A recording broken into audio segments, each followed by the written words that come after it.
এসে গেছি এসে গেছি এসে গেছি আমি এসে গেছি আর যে শাকচুন্নি আর নিয়ে এসেছি শীর্ষেন্দু মুখোপাধ্যায় হীরের আংটির পরবর্তী পর্ব। শুনবেন নি কিন্তু। আগে আগে টিকে, পিছনে ষষ্ঠী। সরু অন্ধকার গলিটার মুখে দেয়ালে পিঠ দিয়ে একটা পাগলা গোছের লোক দাঁড়িয়ে দাঁড়িয়ে বিড়বিড় করছিল। তাকে বিশেষ নজর না করে পেরিয়ে যাচ্ছিল দুজনে, কিন্তু ঘটনাটা ঘটল বিদ্যুতের বেগে। দুজনেই ঠাহর করতে পারল না যে কি হলো। টিকে নিশ্চিন্ত মনে হাঁটছিল। তার গায়ে উসুরের জোর, কোমরে ভোজালি, বুকে দুর্জয় সাহস, ট্যাঁকে 10,000 গা গরম করা টাকা। এ তল্লাটে তাকে ঘাঁটানোর সাহস কারও নেই। কিন্তু পাগলাটা হঠাৎ ঠ্যাং বাড়িয়ে ছোট্ট একটা ল্যাং মারল তাকে, আর সঙ্গে সঙ্গে ঘাড়ের ওপর এসে পড়ল হাতের চেটোর একটা দুর্জয় কোপ। টিকে, দশাশয়ী টিকে একবার মাত্র কোঁক শব্দ করে উপুর হয়ে পড়ে গেল, আর নড়ল না। ষষ্ঠী ঘটনাটা বুঝতেই পারেনি। আচমকা টিকে ওরকম গদাম করে পড়ে যাওয়ায় সে বেশ ভ্যাবাচাকা খেয়ে গিয়েছিল। পাগলাটা খুব ধীরে সুস্থে হিসেব নিকেশ করে তার কপালে একটা ছোট্ট গাঁটটা মারল। ষষ্ঠী খুব অমায়িকভাবে বসে পড়ল মাটিতে।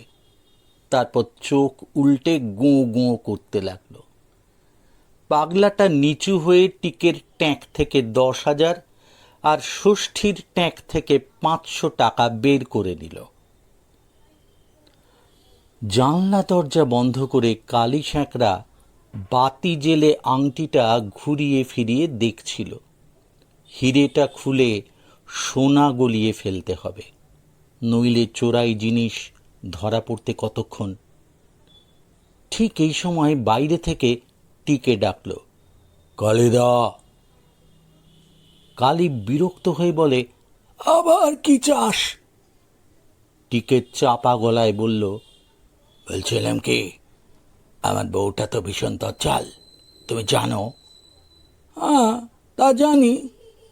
আমি এত রাতে বাড়ি ফিরলে বউ আমার ট্যাঁক হাতিয়ে দেখবে, টাকাটা পেলে নিয়ে নেবে।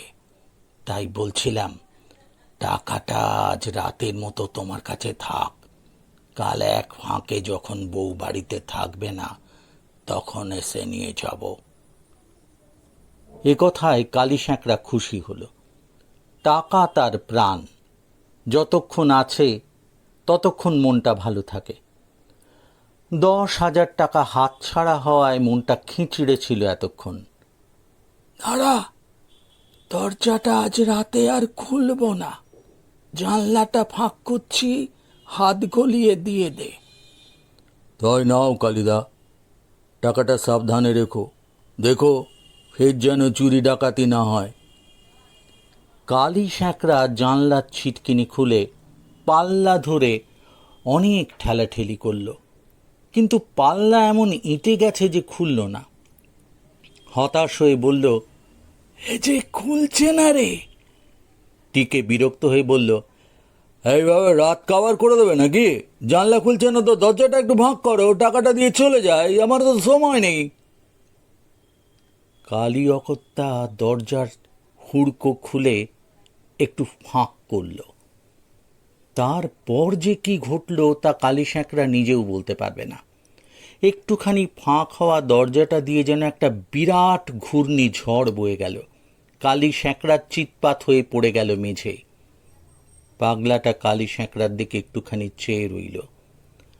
তারপর খুব ধীরে সুস্থে শীষ দিতে দিতে কালীর কাজ করা জলচৌকিটার ওপর থেকে এখনো অক্ষত আংটিটা তুলে নিয়ে আলোয় একটু ঘুরিয়ে ফিরিয়ে দেখে আঙুলে পরে নিল। তারপর দেওয়াল হাতড়ে হাতড়ে বের করে ফেলল গুপ্ত সিন্দুক।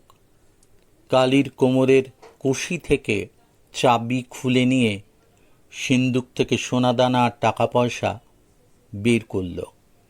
একটা লম্বা গেঁজের ভেতরে তা ভরে ফেলল। বেরিয়ে এসে দরজাটা ভিজিয়ে দিল সাবধানে। দ্রুত পায়ে অন্ধকারে মিলিয়ে গেল। তার হাবভাবে আর পাগলামির চিহ্ন ছিল না। গোটা ঘটনাটা ঘটতে 10 মিনিটের বেশি লাগেনি। আমবাগানে দুজন দারোয়ান আছে। এক মারোয়াড়ি বাগান ইজারা নিয়ে দারোয়ান দুজনকে আনিয়ে পাহারায় বসিয়েছে। ভোজপুরি দুই দারোয়ানের বেশ দশাসই চেহারা, পেতলে বাঁধানো লাঠি, আর তারা ওই লাঠি হাতে পালা করে বাগান পাহারা দেয়। একজন ঘুমোলে অন্যজন জেগে থাকে, একজন খানা পাকায় তো অন্যজন ডন বৈঠক দেয়। আমবাগানের মধ্যেই তারা ছোট্ট একটা ঝোপড়ি বানিয়ে নিয়েছে। উনুন জেলে সেখানেই তারা রুটি আর ভাজি তৈরি করে। কখনো মনের আনন্দে চেঁচিয়ে গানও গায়, তুলসীদাসের রামায়ণও পড়ে মাঝে মধ্যে। আজ সন্ধ্যের মুখে জটাজুটধারী একজোড়া সাধু ঝোপড়ির সামনে এসে হাজির হলো। তারপর গাল বাজিয়ে বিকট চিৎকারে জয় শিব শম্ভো, জয় সীতারাম, জয় বজরংবলী বলে হাঁক মারতে দুজন দারোয়ানি ভড়কে গিয়ে একেবারে সাধুদের পায়ের গোড়ায় গিয়ে পড়ল। গোর লাগি সাধু বাবা। দুই সাধুরই বয়স সাংঘাতিক, দেখলেই মনে হয় 100 বছর পার করে দিয়েছে, কিন্তু মেধহীন রুক্ষ শরীরে ব্রহ্ম তেজ যেন ফেটে বেরোতে চাইছে। সাধুরা ঝোপড়ির বাইরে দুটো খাটিয়ায় বসে খানিক জিরোল। ততক্ষণে দুজন দারোয়ান রামরিক আর রামভরসা খুব যত্ন করে হাওয়া করল তাদের, জল টল খাওয়ালো মিছরি আর লেবু দিয়ে। সাধুরা দুজনকেই বিস্তর আশীর্বাদ করে বলল, তোদের সেবায় আমরা খুব খুশি হয়েছি রে বেটা। আজ রাতটা তোদের ঝোপড়েতেই থেকে যাব। যা, ভালো করে রুটি পাকা, সঙ্গে অড়হরের ডাল, ঘি আর আলু পটলের ডালনা যেন থাকে। রামরিক আর রামভরসা এই আদেশে বিগলিত হয়ে গেল।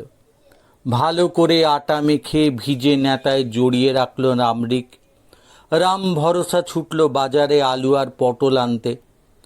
দুই সাধু সন্ধে থেকে রাত 10টা পর্যন্ত দুই খাটিয়ায় শুয়ে টানা ঘুম দিল। ততক্ষণে পালা করে রামরিক আর রামভরসা তাদের পা টিপে দিল। রান্না হওয়ার পর ডেকে তুলে যখন সাধুদের খাওয়াতে বসল দুজন, তখনই বুঝতে পারল বাস্তবিক সাধুদের ক্ষমতার শেষ নেই। দুজনকে অবাক করে 10খানা করে পুরু বিশাল সাইজের রুটি দেওয়া হয়েছিল প্রথমে। সাধুরা স্রেফ ডাল দিয়ে উড়িয়ে দিল তা। আরও 10খানা করে ওড়ালো ডালনা দিয়ে, শেষের চাটনি দিয়ে আরও 5খানা করে। ফলে রামরিক আর রামভরসাকে ফের আটা মেখে নিজেদের রুটি পাকিয়ে নিতে হলো। খাওয়া দাওয়া হয়ে গেলে দুই সাধু সিদ্ধি ঘুঁটতে বসে গেল। ঘুঁটতে ঘুঁটতেই তারা নানা রকম তত্ত্ব তালাশ নিতে লাগলো। কতদিন রামরিক আর রামভরসা এখানে আছে, জায়গাটা কেমন, দক্ষিণ দিকে ওই বাড়িটা কার, ওখানে কে কে থাকে, কোনো নতুন লোক এদিক দিয়ে যায় কিনা, ও বাড়িতে আজ কেউ এসেছে কিনা, এই সব। সাধুদের এসব কথা জিজ্ঞেস করাটা তেমন স্বাভাবিক ঘটনা নয়। তবে রামরিক আর রামভরসা নিতান্তই সহজ সরল ভক্তিমান বলে কোনো সন্দেহ করল না। নানা কথার ফাঁকে তারা এও জানিয়ে দিল ওই বাড়িতে আজ এক নতুন মেহমান এসেছে। তার বয়স নিতান্তই কম, চেহারা গরিব দুঃখীর মতো। সাধু দুজন গম্ভীরভাবে সব শুনে সিদ্ধি ঘোঁটা শেষ করে রামরিক আর রামভরসার লোটায় অর্ধেকটা সিদ্ধি ঢেলে দিয়ে নিজেরাও নিয়ে বসল। এটা ওটা গল্প হতে হতে হঠাৎ রামরিক আর রামভরসার ভীষণ হাই উঠতে লাগলো, চোখ বুজে আসতে লাগলো ঘুমে। কয়েক মিনিটের মধ্যেই কোনো রকমে মাটিতে গামছা পেতে শুয়ে দুজনেই নাক ডাকাতে লাগলো। দুই সাধু লণ্ঠনের ম্লান আলোয় পরস্পরের দিকে চেয়ে একটু হাসল। তারপর ঝোলা থেকে টর্চ বের করে চারদিকটা ঘুরে ঘুরে একটু দেখল। আমবাগানের শেষে পুকুর ধারে একটা মরা গাছ আছে। দুজনে সেই গাছতলায় এসে দাঁড়িয়ে অপেক্ষা করতে লাগলো। রাত্রি কমে গভীর, আরও গভীর হতে লাগলো। দুই সাধু পাথরের মূর্তির মতো দাঁড়িয়ে। হঠাৎ তীব্র দুটো শিসের শব্দ হলো পরপর, একটা লম্বা, একটা খাটো। সাধু দুজন ধীরে ধীরে গাছতলা ছেড়ে বেরিয়ে এলো। কি ভালো লাগলো পর্বটা? আমি জানতাম। আচ্ছা চিন্তা করবেন না, পরের পর্বটাও আসছে খুবই শিগগিরই।